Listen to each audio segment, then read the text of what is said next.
आइए मिलते हैं बीईएमएल से। देश की दिग्गज डिफेंस कंपनी है और रक्षा मंत्रालय के अधीन ये कंपनी बनी है।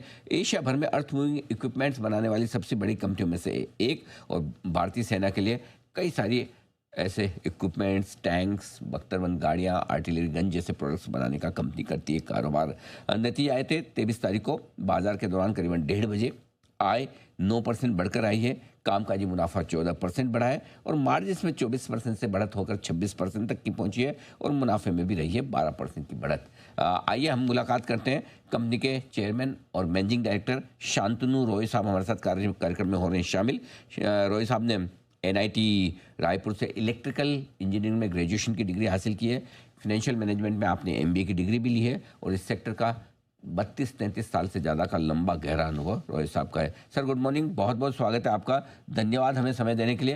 पूरा वित्त वर्ष आपकी कंपनी के लिए बहुत ज़बरदस्त रहा है। अगर मेरे आंकड़े सही है तो आपने हाईएस्ट एवर नेट प्रॉफिट दर्ज किया है इस पूरे साल में। बताएं सर, साल भर की और इस तिमाही की खास परफॉर्मेंस जो दमदार रही, उसके पीछे क्या खास कारण रहे हैं? Very good morning Anil ji, morning sir. नमस्कार।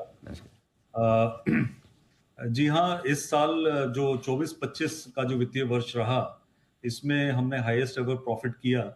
इसके दो मुख्य कारण थे। सबसे पहला कारण था इसमें हम जो मटेरियल कॉस्ट था उसमें हमने करीब 0.8% की बचत की। और चूंकि हम एक इंजीनियरिंग कैपिटल गुड्स कंपनी है, तो मटेरियल कॉस्ट का काफी प्रभाव पड़ता है मुनाफे पे, प्रॉफिट पे।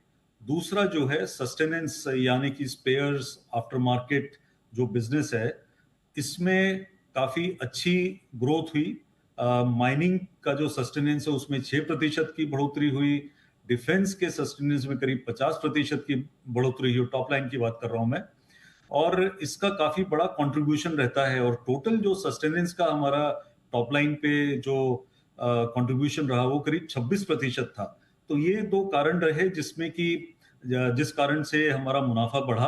और आगे भी हम इन चीजों पे फोकस करेंगे तो डेफिनेटली मुनाफा हमारा और भी बढ़ेगा। सबसे जो इम्पोर्टेंट चीज है, अगर हम देखें लास्ट जो क्वार्टर रहा, लास्ट तिमाही में हमने करीब 43% का टॉप लाइन दिया पूरे साल के टर्नओवर में। ये सबसे अहम बात रही। और मार्च के महीने में ही हमने, आप ये मान के चलिए, करीब 22% का जो है कंट्रीब्यूशन दिया पूरे टॉप लाइन का। तो ये सबसे बड़ा जो है उपलब्धि रही पिछले साल की। दूसरी बड़ी उपलब्धि जो है वो हमारे ऑर्डर बुक में रही। ऑर्डर बुक हमने क्लोज किया 14,610 करोड़ पे, और जो कि पिछले साल 11,453 करोड़ के ऊपर 28% की बढ़ोतरी रही। और जो ये 14,610 करोड़ का जो ऑर्डर बुक है, इसके अंदर में रेल मेट्रो का कंट्रीब्यूशन 63% है, डिफेंस 28% है, माइनिंग 9% है। तो यही ट्रेंड आगे भी रहेगा। और इसी ट्रेंड को आगे देखते हुए हम 25-26 के वित्तीय वर्ष में और बेहतर परफॉर्मेंस की कोशिश करेंगे। ठीक बात है। बहुत ही बेहतरीन साल रहा है, बेहतरीन क्वार्टर रहा है। लेकिन अब आगे की प्लानिंग के लिहाज से सर, आपने मध्य प्रदेश और छत्तीसगढ़ में नए प्लांट्स लगाने के प्लान किया है। बताएं सर, वहाँ पर किस लेवल तक बात पहुंची है और कब तक वहाँ पर कामकाज शुरू होगा सर? देखिए, मध्य प्रदेश में जो प्लांट हम लगा रहे हैं, ये रोलिंग स्टॉक यानी कि रेल और मेट्रो कोचेस के लिए हम लगा रहे हैं। आज की डेट में हमारे पास जो मेट्रो के ऑर्डर्स हैं करीब 900 कोचेस का है, और रेल के करीब 2100 कोचेस का है। तो करीब 1100 कोचेस का ऑर्डर मेरे हाथ में है, और इस साल के अंत तक ये बढ़ के 2000 कोच हो जाएगा। तो इसकी पूर्ति करने के लिए, इसके एग्जीक्यूशन के लिए बहुत जरूरी है कि हम एक नया फैसिलिटी क्रिएट करें। और भोपाल में अभी जो लैंड एलोकेट किया गया है, इसका भी अधिग्रहण हमको करना है, और इस पे काम हम बहुत जल्दी शुरू करेंगे। हमारी कोशिश ये है कि अगले 10 से 12 महीने में यहाँ पे निर्माण कार्य करते हुए हम यहाँ से कोचेस का प्रोडक्शन जो है हम शुरू कर सकें, ताकि जो कैश फ्लो है वो कैश फ्लो हमारा पॉजिटिव रहेगा नए प्रोजेक्ट्स में भी। जो छत्तीसगढ़ का जो लैंड है, ये बेसिकली जो माइनिंग के व्हील्ड इक्विपमेंट हैं, इसके लिए हम इसको प्रिपेयर कर रहे हैं। आज जो हमारी फैसिलिटी है वहां पर हम डिफेंस को ज्यादा से ज्यादा और एरोस्पेस को ज्यादा से ज्यादा वहां पर करेंगे। तो इसके लिए हमें नए जगह की आवश्यकता थी। दूसरा, कस्टमर के पास होना बहुत आवश्यक है। तो बिलासपुर जांजगीर एक ऐसा क्षेत्र है जहां से कि सारे ही कोल इंडिया के सब्सिडरीज 24 घंटे के अंदर में पड़ते हैं। और हम एक और काम करने जा रहे हैं, जो स्पेयर्स का जो हब है हमारा, वो उसको हम बिलासपुर बनाने जा रहे हैं, ताकि 24 घंटे के अंदर में हमारे जो ग्राहक हैं उनके पास में हमारा माल पहुंच सके, उनके पास में हमारे स्पेयर्स पहुंच सके, उनके कोई भी मेंटेनेंस की आवश्यकता हो उसको हम पूरा कर सकें। ओके, तो ये है आपके लिए पूरा आउटलुक। आज सर एक चीज़ और बताएं ऑर्डर बुक के बारे में। जो मेरे पास आंकड़ा है मार्च 2025 तक का, उसके मुताबिक 14,000 करोड़ की ऑर्डर बुक है।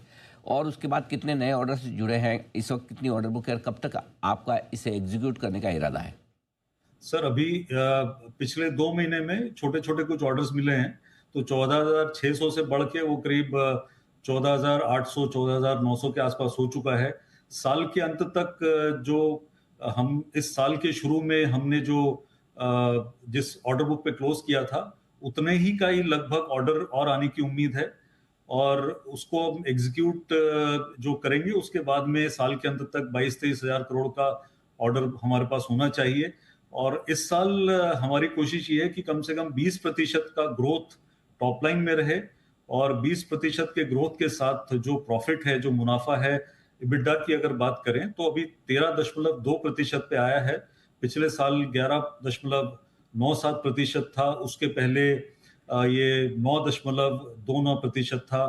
तो ये लगातार बढ़ते जा रहा है, और मुझे उम्मीद है कि 150 बेसिस पॉइंट का ग्रोथ इबिटा में होना चाहिए 25-26 में। इसके लिए भी आउटलुक काफ़ी बेहतर, काफ़ी मजबूत नज़र आ रहा है। सर अलग अलग आपके जो सेगमेंट्स हैं, कहाँ से ज़्यादा बेहतर ग्रोथ आने की उम्मीद वित्त वर्ष 2026 में की जाए? तो 2024-25 अगर देखें तो 2024-25 में माइनिंग ने 54% का कंट्रीब्यूशन दिया। डिफेंस बढ़ के पिछले साल 19% था, इस साल 27% हो गया। बहुत अच्छा जंप मिला। रेल मेट्रो 38 से घट के 19% हुआ, मेनली क्योंकि एग्जीक्यूटेबल ऑर्डर्स जो है वो हमारे पास नहीं थे, या फिर प्रोटो में समय लगा। तो 2025-26 का जो आउटलुक रहेगा, वो डिफेंस और रेल मेट्रो मिला के 60% का कंट्रीब्यूशन, और माइनिंग जो है 40% का कंट्रीब्यूशन। ये ट्रेंड रहने की उम्मीद है, और आगे आने वाले समय में भी कुछ इसी तरह का ट्रेंड रहेगा।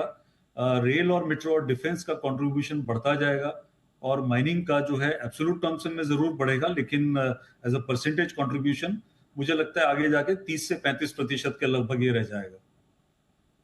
ओके, बिल्कुल। तो ये है मजबूत आउटलुक वित्त वर्ष 2026 के लिए। सर बहुत बहुत धन्यवाद, आपका समय दिया और आपने विस्तार से अपनी कंपनी के परफॉर्मेंस के बारे में, आगे के आउटलुक के बारे में जानकारी दी। शांतनु साहब बहुत बहुत धन्यवाद। जल्द आपसे सर फिर मुलाकात होगी।